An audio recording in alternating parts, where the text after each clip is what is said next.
In this episode, the crew of the Enterprise discovering... God, Gary, I'm not feeling well. Hello and welcome back with another episode review of the Star Trek the Animated Series. Today's episode is the Infinite Vulcan. So in this episode, the crew of the Enterprise is visiting a planet that they recently discovered called Phyllis. The planet itself is being inhabited by the botanical beings called the Phylosians. Mr. Sulu, part of the landing team as well, just like as Spock and Dr. McCoy and Kirk, and he picks up a mobile plant. Well, apparently that plant was poisoned, so Mr. Sulu got poisoned as well. So the Phylosians revealing themselves and they save Sulu's life. At the beginning, Dr. McCoy was quite afraid about the Phylosians in terms of medical treatment, because they wanted to treat Sulu with their own medical procedures. And funny enough, they actually found a cure for the poisonous plant. So they save Sulu. So they're going to the cities with these Phylosians, and they go into the building where they actually find an answer for the question what actually Kirk asked: where are the rest of the people? And they find out all the old plants actually died, because there was a visitor from another planet, they called him Master or Savior, who accidentally brought the virus to the planet, and it killed everyone basically. Suddenly there are like dragon and bat-alike creatures appears in the building, and these creatures are capturing actually Spock itself.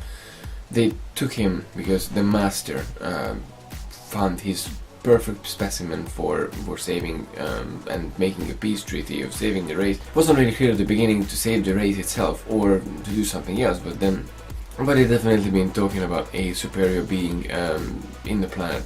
After Spock being captured, the Master revealed himself, and he is a giant human.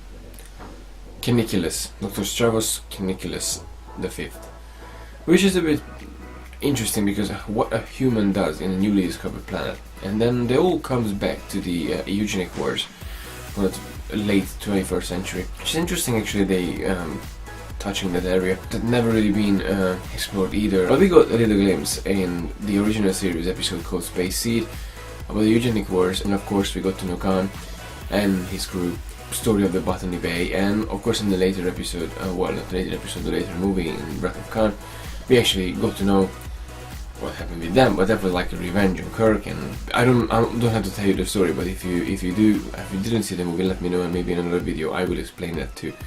Apart from Khan, of course, then we had Dr. Bashir, and we have the augments in the Enterprise, but that's also another story. So, eugenic war, and he is a scientist in the eugenic war, but he escapes from Earth and he found himself in this planet, and he actually started to clone himself, and not just clone himself, make a bigger body, and make a massive giant body, and he transferred his mind to that body. So therefore, he can live longer and he can continue his work to become a peace negotiator, bring peace to the universe. But of course, being away from the Federation, being away from Earth for such a long time, he didn't really know that in the Federation there was peace already in 100 years.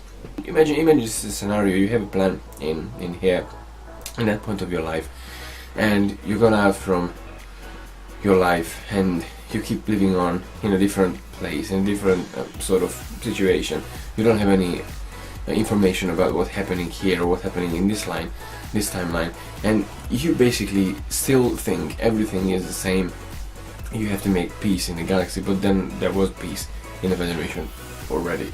So Caniculus basically carry on with his research to make a superior species and just to fix the eugenics. Basically Caniculus created a giant Spock as well, and he called as a superior race because, being a Vulcan, Spock had the ability and had the knowledge and had the physical strength and everything to actually be better than a human, and in a certain way enhanced as well. But imagine a giant Spock, and in order to do this, you have to murder the other being as well. Cloning is a bit interesting procedure. maybe one day Bert will do a video about cloning as well. So he clones a bigger version of Spock, and in order to just roll his mind from the small body to the original body to the clone, basically you have to kill the original copy. But of course Kirk and McCoy, they don't want to lose their friend, so they go into this building and they try to save Spock, and actually they manage to save Spock as well. But of course to Spock, when the giant Spock 2, when he regained conscious, he knew what he's dealing with and he knew what he had to do, so he saves his original selves with a mind meld. And suddenly they think what could be the next step, because Kirk explained to Canniculus there's no such a thing anymore as a eugenic war. They don't have to make peace in the Federation, because in the Federation is already peace over 100 years.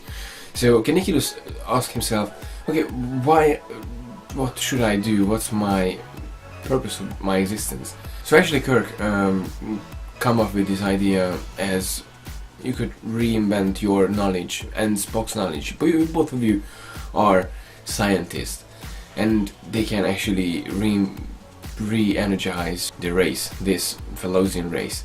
So yeah, that was the episode so far. The story itself, it's a really interesting episode, not just because of the story. It's very original. I don't recall we actually saw any plant-based life forms before, or well, not before, after in the series. So, and having touched the eugenic war, it's also a plus point. Some things that I really liked in the episode is Mrs. Sulu. At the end, Kirk tells to Mrs. Sulu, "You should show me this body throwing techniques of yours." And Sulu said at the end, "Captain, I don't think it comes down to physicality. It's more to being inscrutable." And Kirk said, "Inscrutable? I don't know anyone else more scrutable than you." It was a priceless moment, I think. I don't recall anything from the original series when Sulu actually was more cheeky. Obviously there's another aspect of the episode. While Dr. McCoy tried to save Sulu at the beginning of the episode with modern injections and modern science technologies, these plant-based beings, they come and just with a drop of something save the life of Sulu. In this society we have pills. I mean, as you can see, I'm a bit sick now, so I'm literally living in medication. And what do? If I have fever, I have one pill, and I have something else, another pill, and I have something else, another pill, which is really bad. But we often forget there's plants, and plants were and still able to help us.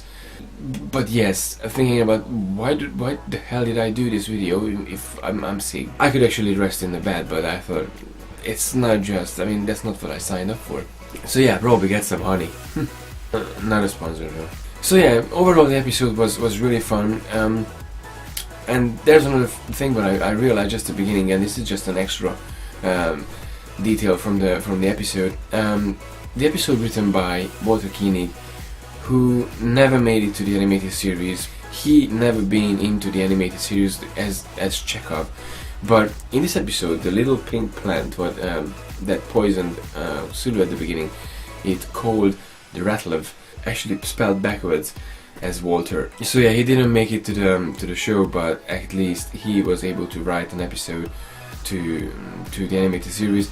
And actually he was the only Star Trek actor at that time when he had a chance to write an episode to Star Trek. So yeah, overall the episode, I think it was super amazing. I really enjoyed watching it. In terms of score, I think it's still an original episode and original thinking. It's nothing like what we saw before.